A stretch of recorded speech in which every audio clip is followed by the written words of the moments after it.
Morning बच्चों। आज मैं आप लोग को पढ़ाने जा रही हूँ क्लास 7 का पार्ट 3 आंतरिक बल और उससे बनने वाली भू आकृतियाँ।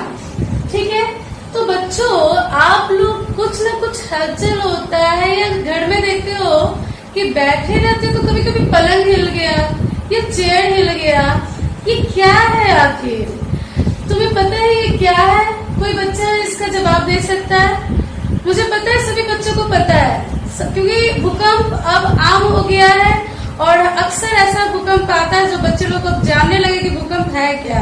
बट भूकंप है क्या एक्चुअली में, वो क्या है मैं आज आप लोग को बताऊंगी। ठीक है, जिसपे मैंने कुछ पिक्चर्स यहाँ पे ड्रॉ किया है। ठीक है, और इसमें मैंने सबसे पहले भूकंप के बारे में बताया है। ठीक है, तो पहले हमें पता है कि पृथ्वी का जो ऊपरी भाग है वो बहुत सारे प्लेट्स से मिलकर बना है। ठीक है, तो प्लेट्स कभी भी शांत नहीं होती है, प्लेट्स में हमेशा गति होती है। वो कभी दूर कभी नजदीक, वो आपस में कभी मिलती है कभी दूर जाती है या कहीं कहीं स्थिर होती है, तो ठीक है।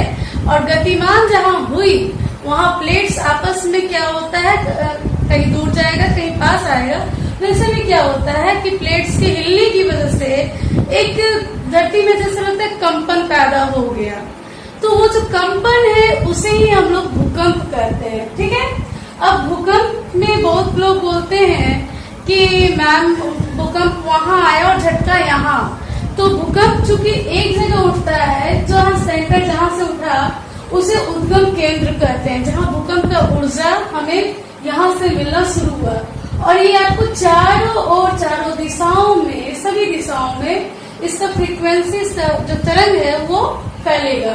ठीक है, और जो भूपटल है जो जिसपे हम खड़े हैं, वो उद्गम केंद्र से जो सबसे नजदीक का, जो हमारा बिल्कुल नजदीक का जो प्लेट्स है, ऊपर का परत है, उसे हम लोग अधिकेंद्र करते हैं। ठीक है, तो इस तरह से हम लोग भूकंप के बारे में आपको बताएंगे कि भूकंप क्या है। तो भूकंप प्लेट्स की गति की वजह से जो कंपन पैदा होता है उसे हम लोग, उस कंपन को भूकंप कहते हैं। ठीक है, अब इसमें उद्गम केंद्र क्या है उसकी चर्चा मैंने की, जहाँ पे भूकंप का स्टार्टिंग हुआ, जहाँ भूकंप का जो ऊर्जा है वहाँ पे बना, उसे उद्गम केंद्र कहते हैं, जहाँ पे बना है। और उसके सबसे नजदीक का जो भूमि का जो सतह है, सबसे नजदीक का, उसे अधिकेंद्र कहते हैं। कोई दिक्कत? ठीक है, तो आगे मैं आपको बताने जा रही हूँ।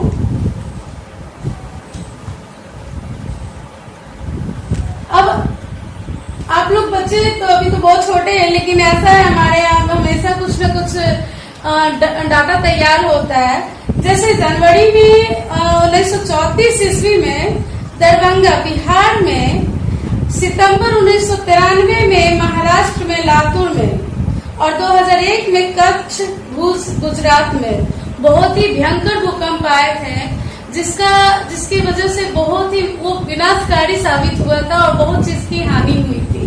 ठीक है, इस तरह से हम लोग अभी भी देखें, आपको कुछ समय पहले बिहार में या पटना में भी भूकंप आए थे, और जिसकी वजह से हम लोग की गर्मी छुट्टी पहले भी हो चुकी थी भूकंप की वजह से। ठीक है, तो एक्चुअली में क्या है कि भूकंप जहाँ पे आ रहा है, जहाँ पे आबादी ज्यादा है और लोग ज्यादा रह रहे हैं, वहाँ पे बहुत ज्यादा क्षति होता है, क्योंकि इंसानों का मरना मतलब उसमें कोई बिल्डिंग गिर गया या कहीं किसी प्रकार का क्षति हुआ, तो जिसकी वजह से बहुत ही नुकसान कर जाता है। ठीक है, तो अब हम बताएंगे कि पूरे भारत, यहाँ आप देख रहे हैं पूरे भारत का एक मैंने नक्शा सिंपल से तैयार किया है। ठीक है, जिसमें आपको सबसे ज्यादा भूकंप कहाँ आएंगे, तो मैंने यहाँ पे कुछ डॉट्स ब्लैक ज्यादा किया है। ये आपको ईस्ट है, भारत का पूर्व साइड, जहाँ पे भूकंप सबसे ज्यादा आता है, यहाँ पे। फिर आपको इस भाग में यहाँ पे आपको भूकंप जो है बहुत ज्यादा आता है।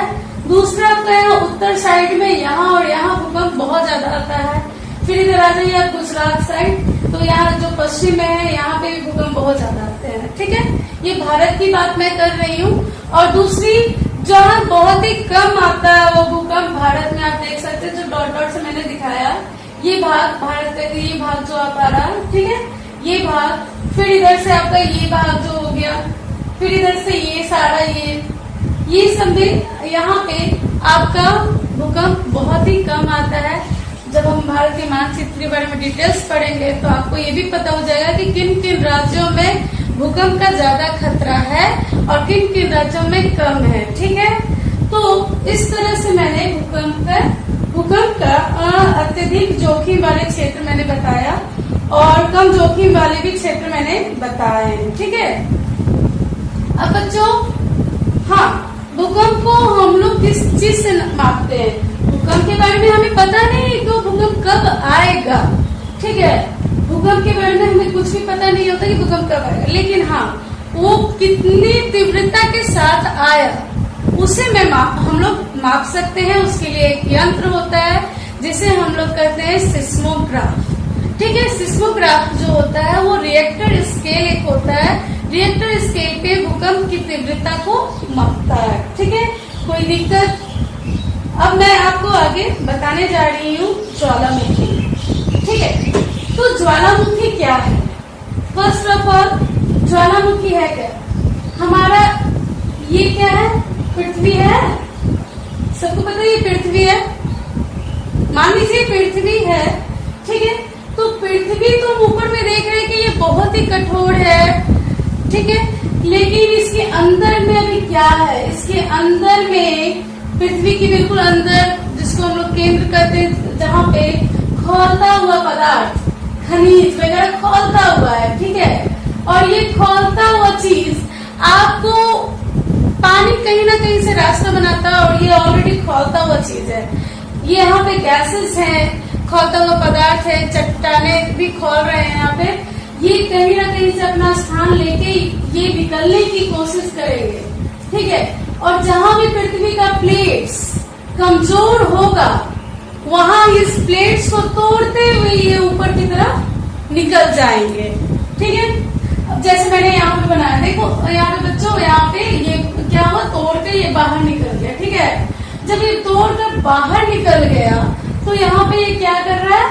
ये अपना लावा, पिघला हुआ गैसेस या गैसेस हुआ या पिघला हुआ पदार्थ हुआ, ये सारा का सारा आपको पृथ्वी के ऊपर लाके इस तरह से ये फैला देता है। ये काफी ज्यादा नुकसान करता है क्योंकि ये पूर्ण रूप से किसी भी चीज को नष्ट कर देता है, वहाँ जीवन संभव नहीं हो पाता है। ये बिल्कुल किसी भी चीज को राख बना देता है क्योंकि बहुत अग्नि है, अग्नि निकल के पृथ्वी को फाड़ के ये अपने धरती के ऊपर फैल जाती है। लेकिन ये जब ठंडा होता है, हमारे वातावरण से मिलकर ठंडा होने लगता है धीरे धीरे, तो ये कभी कभी क्या, ये हमेशा एक पहाड़ का रूप भी ले लेता है, ठीक है। कोई दिक्कत? तो ज्वालामुखी आप लोगों को समझ में आ गया। और हम लोग यहाँ पे, चूंकि चैप्टर हमारा आंतरिक बल, पृथ्वी की आंतरिक बल की बात कर रहे थे कि है क्या, तो यही सब बल जो भूकंप हो गया, ज्वालामुखी पृथ्वी का बल ही कहलाता है, ठीक है, आंतरिक बल। ये कभी भी आ सकता है, पृथ्वी अपना बल से कुछ भी, मतलब नक्शा चेंज कर सकती है पृथ्वी अपना, ठीक है। तो भूकंप हो गया, ज्वालामुखी हो गया, और अब इससे बनने वाली भू आकृतियां जो है वो क्या क्या हो सकती हैं? जैसे महाद्वीपीय निर्माणकारी बल जो होता है, बड़ा बड़ा देखिए महाद्वीप का निर्माण